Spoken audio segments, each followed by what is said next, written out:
mais uma aula do nono ano de Geografia, dando continuidade ao nosso conteúdo, tá?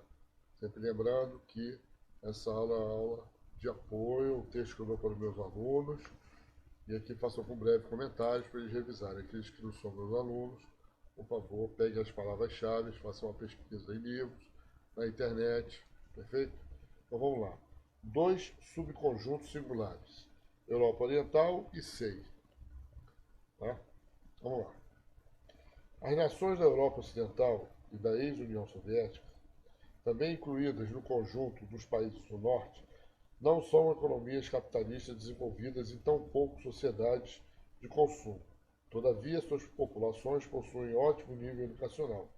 Graças aos bons sistemas de ensino público e gratuito em geral, essas nações apresentam baixas taxas de analfabetismo.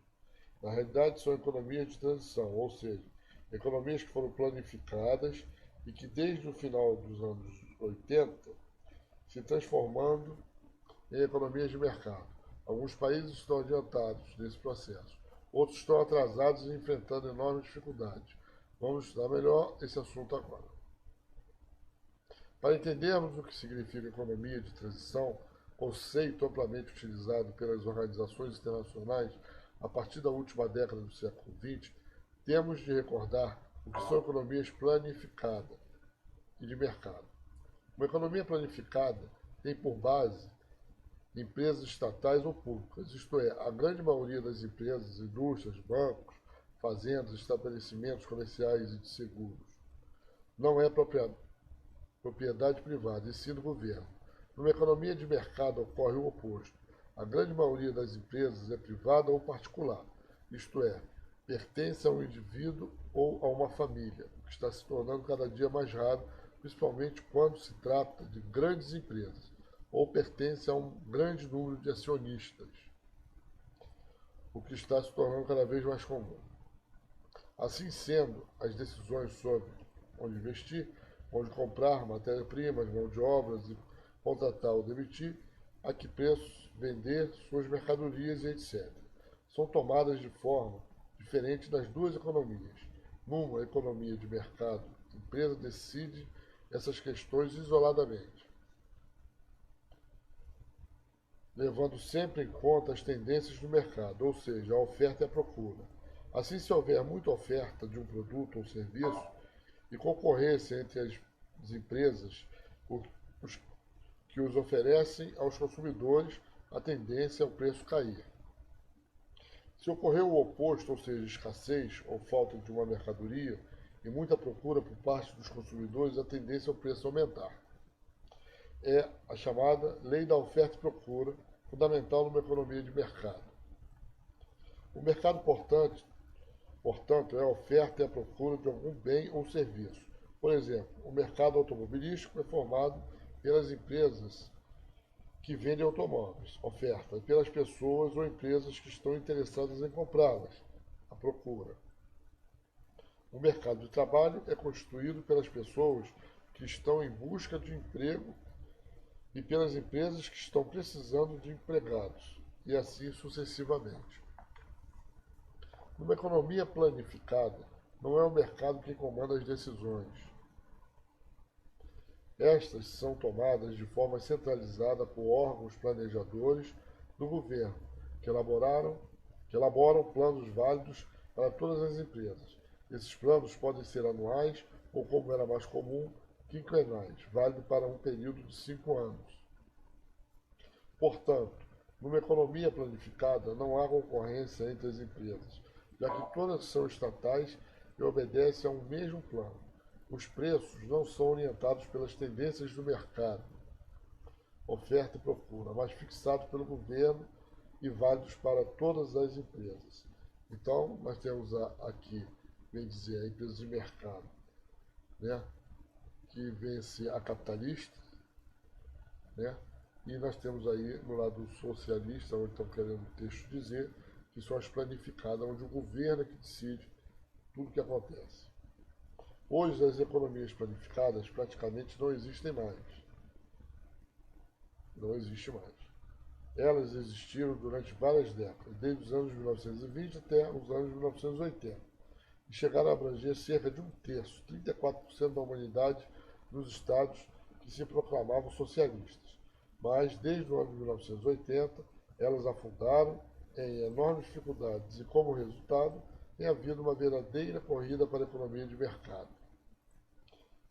Em outras palavras, as antigas economias planificadas, desde então, vêm se transformando em economias de mercado, acabando com grande parte das empresas estatais e com os planos centralizados. No lugar dos planos, é o mercado quem passou a comandar as decisões sobre preços, investimentos e contratações. Nessas economias de transição, inúmeras empresas estatais foram ou estão sendo privatizadas, isto é, vendidas a particulares, a empresas ou pessoas que compram suas ações ou parte delas. Porque elas vêm se transformando em economia de mercado. As razões dessa mudança serão detalhadas em capítulos mais adiante, tá? Nos quais estudaremos a Europa Ocidental e as nações da SEI. Neste primeiro capítulo que nós estamos agora, vamos dar apenas uma visão geral do problema, uma explicação mais simples e pouco detalhada. Basicamente, podemos afirmar que as economias planificadas chegaram a um ponto de esgotamento, a uma forte crise dos anos 1980, por serem muito centralizadas e burocratizadas e não conseguirem acompanhar a intensa modernização pela qual as economias de mercado, principalmente no primeiro mundo, vêm passando desde os anos de 1970. A partir dessa década, vem ocorrendo uma nova revolução industrial nos países desenvolvidos, a chamada Terceira Revolução Industrial, ou Revolução Técnico-Científica. Aquele velho modelo econômico baseado nas indústrias automobilística e petroquímica que dominou o mundo durante grande parte do século XX, cede lugar a um novo modelo mais dinâmico, que alcançou um enorme avanço tecnológico, baseado na informática, redes de computadores e em sua constante evolução, e também na robótica, os robôs, na microeletrônica, novos produtos eletrônicos, nas telecomunicações e na biotecnologia, novos remédios e nova produção agropecuária. Essa notável inovação tecnológica foi resultado de uma forte concorrência entre os países e entre as empresas de economia de mercado, que precisavam dessa tecnologia para superar os produtos de seus concorrentes. Nas economias planificadas não há concorrência e, por essa razão, não se tem uma grande evolução tecnológica.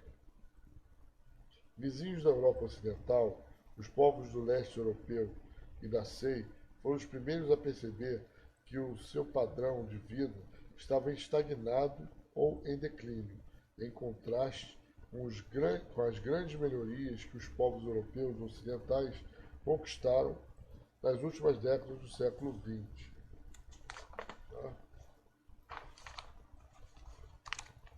Foi por esse motivo, pela proximidade geográfica e por uma tradição histórica comum chamada crise do mundo socialista, ou seja, o esgotamento do socialismo real baseado no partido único e oficial e na economia planificada ou centralizada, manifestou-se com maior intensidade na Europa Oriental e na então União Soviética. Em relação aos países da Europa Oriental, é necessário destacar o seu anseio de liberdade política plena, pois o território de alguns deles foi invalidado por tropas soviéticas quando seus povos reivindicaram direitos democráticos e mudanças econômicas. A Primavera de Praga da Tchecoslováquia em 1968, por exemplo. Os povos da região que não sofreram essa humilhação nacional sempre temeram a ameaça de uma invasão soviética. Por outro lado, os povos da Europa Oriental e da ex-União Soviética, regiões mais industrializadas e com menos problemas que outras regiões do antigo Segundo Mundo ou mundo socialista, como Mongólia, Moçambique, Angola, Coreia do Norte, entre outros. Consideraram-se europeus e têm como referência ou padrão de comparação os países do Norte, em especial os da Europa Ocidental. Dessa forma, o fim do antigo Segundo Mundo país de economia planificada, reforçou a diferença entre o norte e o sul. Uma parte do antigo segundo mundo foi incluída no sul: China, Cuba, Angola, Moçambique, Coreia do Norte e outros. São nações que, em geral, enfrentam grandes problemas de desigualdade, industrialização incompleta ou quase inexistente, altas taxas de mortalidade infantil, baixa renda per capita, por exemplo. Outra parte do antigo segundo mundo, a Europa Oriental, e assim foi incluída no norte industrializado, embora não tenha os mesmos níveis de modernização e padrão de vida das nações do primeiro mundo.